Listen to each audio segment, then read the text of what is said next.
আপনারা সকলেই অবগত আছেন, সম্প্রতি গুরুতর মানবাধিকার লঙ্ঘনের অভিযোগে মার্কিন যুক্তরাষ্ট্র এক নির্বাহী আদেশে র্যাপিড ব্যাটালিয়ন অ্যাকশন ব্যাটালিয়নের র্যাব সাবেক মহাপরিচালক এবং বর্তমান পুলিশ মহাপরিদর্শক সহ র্যাবের 6 জন সাবেক ও বর্তমান কর্মকর্তার উপর আর্থিক ও ভিসা নিষেধাজ্ঞা আরোপ করেছে। মার্কিন রাজস্ব মন্ত্রণালয় শুক্রবার এক সংবাদ বিজ্ঞপ্তিতে তথ্য জানিয়েছে। এ সম্পর্কিত মার্কিন রাজস্ব বিভাগের দেয়া এক বিজ্ঞপ্তিতে সুস্পষ্টভাবে র্যাবের বিরুদ্ধে মানবাধিকারের চরম লঙ্ঘনের অভিযোগ সহ আইনের শাসন, মানবাধিকার, বিভিন্ন মৌলিক স্বাধীনতা এবং বাংলাদেশের জনগণের অর্থনৈতিক সমৃদ্ধি ক্ষুণ্ণ করার মাধ্যমে মার্কিন জাতীয় নিরাপত্তা স্বার্থ হুমকিতে পড়েছে বলে উল্লেখ করা হয়েছে। বিভিন্ন বেসরকারি সংস্থার বরাত দিয়ে বলা হয়েছে, 2009 সাল থেকে 6 শতাধিক গুম, 2018 সাল থেকে প্রায় 600 বিচার বহির্ভূত হত্যাকাণ্ড এবং নির্যাতনে র্যাব ও অন্যান্য আইন শৃঙ্খলা বাহিনীর দায় রয়েছে। বিরোধী দলের নেতা, কর্মী, সাংবাদিক এবং মানবাধিকার কর্মীদের এইসব ঘটনায় লক্ষ্যবস্তুতে পরিণত করা হয়েছে বলেও কিছু প্রতিবেদনে উঠে এসেছে। মূলত এসব ঘটনার পরিপ্রেক্ষিতে মার্কিন নির্বাহী আদেশ 13818 এর অধীনে বিদেশি সংস্থা হিসেবে র্যাবের বিরুদ্ধে ব্যবস্থা নেওয়ার ঘোষণা দিয়েছে মার্কিন রাজস্ব মন্ত্রণালয়। উল্লেখ্য, 2020 সালের অক্টোবরে সিনেটের বৈদেশিক সম্পর্ক কমিটির প্রতিনিধিত্বকারী রিপাবলিকান এবং ডেমোক্রেট দলের 10 জন বিশিষ্ট সিনেটর প্রেসিডেন্ট ট্রাম্প প্রশাসনকে র্যাবের দায়ী কর্মকর্তাদের বিরুদ্ধে নিষেধাজ্ঞা আরোপের অনুরোধ জানিয়েছিলেন। জাতিসংঘের মানবাধিকার কার্যালয় OHCHR সহ অন্যান্য অধিকার গোষ্ঠীগুলিও সরকারকে র্যাবের লাগাতার নৃশংস নিপীড়ন কার্যক্রম যেমন গুম, ক্রসফায়ার, বিচার বহির্ভূত হত্যাকাণ্ড বন্ধের জন্য চাপ প্রয়োগ করে আসছিল। প্রিয় সাংবাদিকবৃন্দ, বাংলাদেশের বিশেষায়িত একটি আইন প্রয়োগকারী সংস্থা সাবেক ও বর্তমান শীর্ষ কর্মকর্তাদের বিরুদ্ধে আমাদের প্রধানতম বন্ধুপ্রতিম অর্থনৈতিক উন্নয়ন ও রাজনৈতিক কৌশলগত অংশীদার মার্কিন যুক্তরাষ্ট্রের তরফে এই ধরনের নিষেধাজ্ঞা অত্যন্ত বিব্রতকর ও উদ্বেগজনক। তবে তা ছিল নিঃসন্দেহে অবশ্যম্ভাবী, কারণ গত 1 দশক ধরে বিএনপি সহ বাংলাদেশের প্রায় সকল গণতন্ত্র চর্চায় বিশ্বাসী রাজনৈতিক দল বিচার বহির্ভূত হত্যাকাণ্ড, গুম, খুন ও ভয়াবহ নির্যাতনের বিষয়ে দেশের ভেতরে ও বহির্বিশ্বের নানা আন্তর্জাতিক ফোরামে ব্যাপকভাবে আলোচিত। এ প্রসঙ্গে আমাদের সম্মানিত সাংবাদিক বন্ধুদের নিশ্চয়ই মনে আছে, 2013 সালের 13 এপ্রিল বিএনপির জনপ্রিয় নেতা ইলিয়াস আলীর ঢাকা শহর থেকে গুম হয়ে যাওয়ার কথা। নিশ্চয়ই আমাদের মনে আছে বাংলাদেশের সফররত মার্কিন পররাষ্ট্রমন্ত্রী ও সাবেক ফার্স্ট লেডি হিলারি ক্লিন্টনের সাথে সাবেক প্রধানমন্ত্রী দেশনেত্রী বেগম খালেদার সঙ্গে সাক্ষাৎকালে ইলিয়াসের শিশুকন্যা ছোট্ট সাইয়ারা নাওয়ারের পিতাকে তার ফিরে যাওয়ার জন্য কাঁচা হাতের লেখায় চিঠির মাধ্যমে আকুতি জানানোর কথা।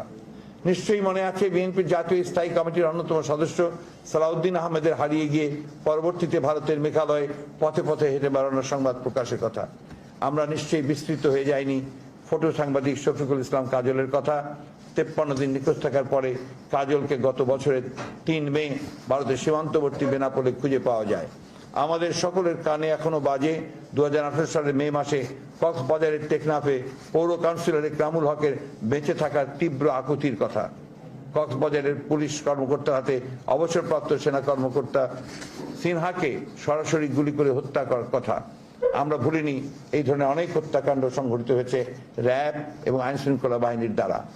আপনারা এর আগেই আমরা জানেন যে আমাদের প্রায় 3 জন ল মেকার, যারা আইন প্রণয়নকারী, পারফেজ এবং আপনার আরেকজন ভদ্রলোক কে ছিলেন হিরু সহ ইলিয়াস আলী সহ 3 জন ল মেকার্সদের আইন এমপি ছিলেন, তাদেরকে হত্যা করা হয়েছিল। আমাদের ঢাকার কমিশনার চৌধুরী আলম সহ আরো কতজন আপনার গুম হয়ে গেছে, তাদের কোনো খবরই পাওয়া যায়নি।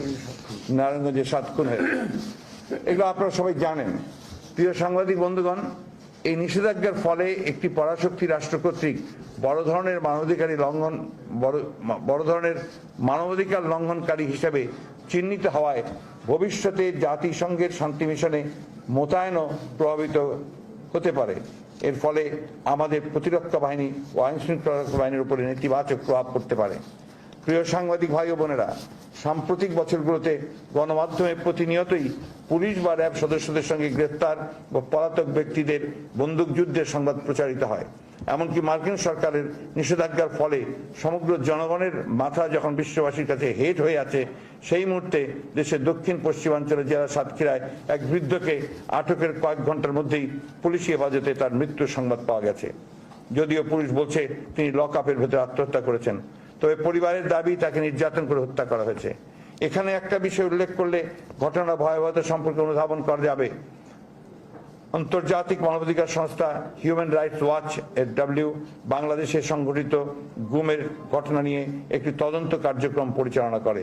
হিউম্যান রাইটস ওয়াচ তাদের তদন্ত কার্যক্রমে প্রমাণ করে দেখায় 86টি গুমের ঘটনার প্রতিটি গুমের ঘটনার সাথে সরাসরি জড়িত ছিল র্যাব।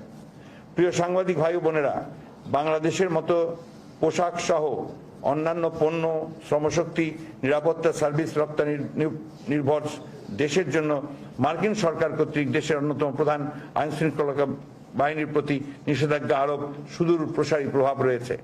বিশেষ করে এর ফলে বহির্বিশ্বে আমাদের দেশ ও নাগরিক সম্পর্কে ভুল বার্তা দেবে, যা বিদেশি বিনিয়োগ সহ অন্যান্য ধরনের অর্থনৈতিক ও দৈনন্দিন সহযোগিতা কার্যক্রমকে ব্যাহত করবে।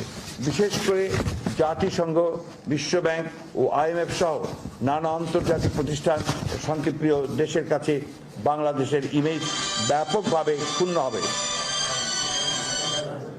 অথচ এরকম পরিস্থিতি লাগাতারভাবে জনগণের মানবাধিকার ও মৌলিক অধিকার লঙ্ঘনকারী বর্তমান অবৈধ সরকারের মন্ত্রীরা র্যাবের বিরুদ্ধে অভিযোগকে কাল্পনিক অভিযোগ বলে উড়িয়ে দেওয়ার অপচেষ্টা চালাচ্ছে। এমনকি এক্ষেত্রে তারা সম্পূর্ণ অযাচিতভাবে মার্কিন যুক্তরাষ্ট্রের আভ্যন্তরীণ মানবাধিকার পরিস্থিতিকে প্রশ্নবিদ্ধ করে মূল সমস্যাকে পাশ কাটিয়ে যাওয়ার গতানুগতিক প্রচেষ্টা চালাচ্ছে। তাদের মন্তব্য, বিবৃতি দেখে মনে হচ্ছে যেন হঠাৎ করে এই অভিযোগ উত্থাপিত হয়েছে, অথচ প্রতি বছর আন্তর্জাতিক মানবাধিকার দিবসেই এ সম্পর্কে মার্কিন যুক্তরাষ্ট্র সহ বিভিন্ন দেশ ও সংস্থার পক্ষ থেকে বিচার বহির্ভূত হত্যা, গুম, নির্যাতন সম্পর্কে রিপোর্ট প্রকাশিত হয়। আমরা এটা জানি যে প্রত্যেক বছর US হিউম্যান রাইটস তাদের যে ডিপার্টমেন্ট আছে সেখান থেকে তারা এই রিপোর্টগুলো প্রকাশ করে থাকে এবং বাংলাদেশের পক্ষ থেকে যথারীতি প্রত্যাখ্যান করে এ ধরনের অপরাধকে অধিক হারে উৎসাহিত করা হয়। সবচেয়ে নৈরাশ্যজনক বিষয় হচ্ছে সরকারের তরফ থেকে প্রায় 1 দশক যাবৎ র্যাব, পুলিশ ও অন্যান্য আইন শৃঙ্খলা বাহিনীকে ব্যবহার করে বিএনপি সহ ভিন্ন মতের মানুষদের গুমের সংস্কৃতি চালু রেখেছে, সেটাকেই তারা অস্বীকার করে চলেছে। মূলত সরকারের বিচার বহির্ভূত হত্যাকে অস্বীকার করার ফলাফলই হচ্ছে মার্কিন কর্তৃপক্ষ থেকে এই নিষেধাজ্ঞা। প্রিয় সাংবাদিকবৃন্দ, রূঢ় সমালোচনা এটা অস্বীকার করার সুযোগ নেই। গুরুতর মানবাধিকার লঙ্ঘনের অভিযোগে মার্কিন যুক্তরাষ্ট্র কর্তৃক এই নিষেধাজ্ঞা বর্তমান চলমান গণ ও মানবতা বিরোধী সরকারের জন্য সমগ্র বিশ্ববাসীর পক্ষ থেকে একটি শক্তিশালী বার্তা। আর সেটা হলো, কোনো গণতান্ত্রিক রাষ্ট্রে এই ধরনের বিচারহীন সংস্কৃতি চলতে পারে না।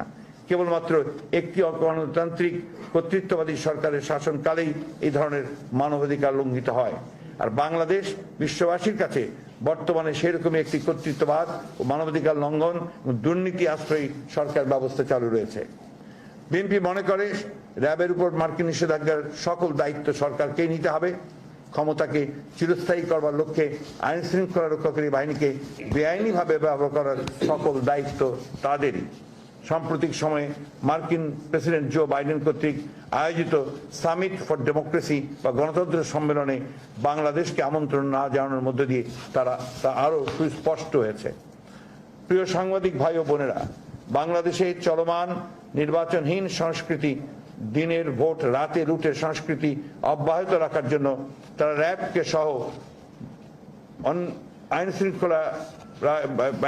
শৃঙ্খলা রক্ষাকারী বাহিনীকে অত্যন্ত নগ্নভাবে ব্যবহার করেছে। র্যাবের বিরুদ্ধে উত্থাপিত অভিযোগ কার্যত রাজনৈতিক সরকারের দায়। তাই র্যাবের বিরুদ্ধে যে নিষেধাজ্ঞা তা এক অর্থে বর্তমান সরকারের বিরুদ্ধেই নিষেধাজ্ঞার সামিল। কারণ আওয়ামী লীগ সরকার গণতন্ত্রহীন সরকারকে টিকিয়ে রাখার জন্য র্যাবকে বিভিন্ন আইন বিরোধী সংস্কৃতির অংশ হতে বাধ্য করেছে। অতএব কার্যত রাজনৈতিক সরকারগুলো দায় বাংলাদেশের কোনো প্রতিষ্ঠানকে দেওয়া যাবে না।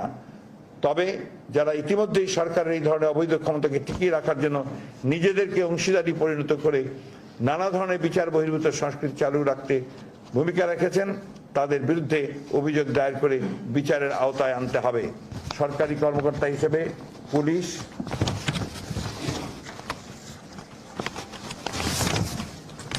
অন্য যে কোনো রাষ্ট্রের গুরুত্বপূর্ণ বাহিনীসমূহ, সামরিক ও বেসামরিক বাহিনীসমূহের কর্মকর্তাদেরকে জবাবদিহির আওতায় নিয়ে আসতে হবে।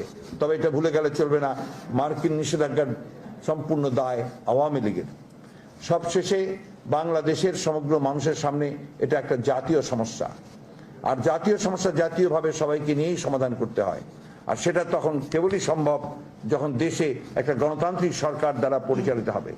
কারণ গণতন্ত্রবিহীন সমাজে জবাবদিহিতা প্রতিটি পদে পদে বিঘ্নিত হয়।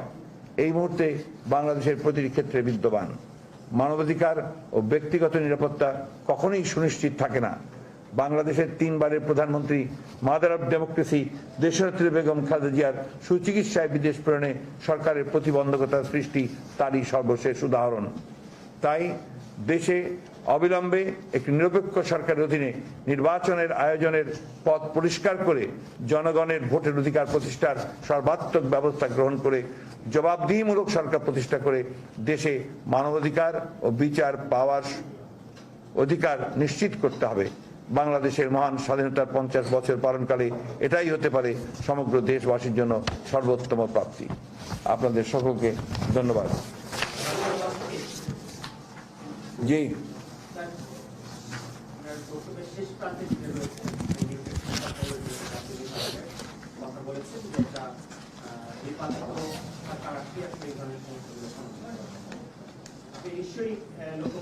এই বিষয়ে আমরা যখন আমরা জবাব দেব, সময় আসবে তখন আপনাদেরকে জবাব দেব।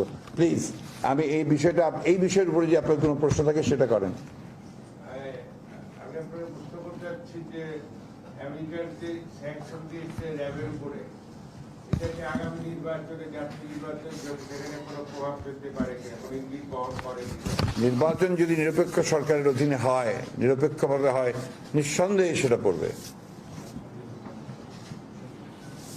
আমার মনে হয় শেষ করা যায়।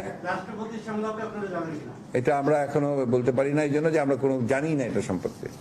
ওই ডোন্ট নো অ্যাবাউট ইট, কিছুই জানি না এখন। এটা বললাম না, ডোন্ট ডাইলিউট ইট। আপনি আবার অন্য বিষয় নিয়ে আসতেছেন, এইটার উপরে কথা বলুন প্লিজ। হ্যাঁ, ঠিক আছে, এটা পরে বলি। এইটা শেষ হোক, আমার আরো কথা আছে, এটা পরে বলবো। এই ফেজ শেষ। জি,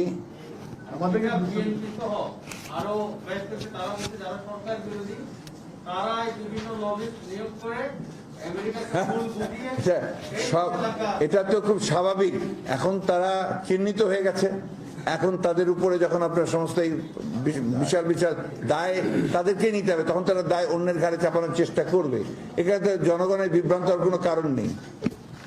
র্যাব তো আমরা চালাই না, সরকার চালায়, তাদেরকে নির্দেশ দেয় সরকার, আইন শৃঙ্খলা বাহিনীকে নির্দেশ দেয় সরকার, তাই না? তো আমাদের এখানে কি করার থাকতে পারে? ধন্যবাদ এই বিষয়টাতে। এরপরে আমার আরেকটা কথা আছে, 1 মিনিট, অন্য একটা বিষয় আছে। সেটা হচ্ছে যে আমাদের সিদ্ধান্ত অনুযায়ী, আমরা আপনার স্ট্যান্ডিং কমিটির সিদ্ধান্ত অনুযায়ী আগামী 22 তারিখ থেকে দেশনেত্রী বেগম খালেদা জিয়ার মুক্তি ও সুচিকিৎসার জন্য বিদেশে উন্নত চিকিৎসা কেন্দ্রে প্রেরণের দাবিতে জেলা পর্যায়ের সমাবেশের তারিখ এটা আমরা নির্ধারণ করেছি। এটা আপনাদের সকলের কাছে পৌঁছে যাবে। 22 তারিখ থেকে শুরু হবে, 30 তারিখ পর্যন্ত চলবে। আর টিম করা হয়েছে, টিমগুলো যাবে। এটা ডিটেলস আমি আপনাদের এখন বলছি না, আপনাদের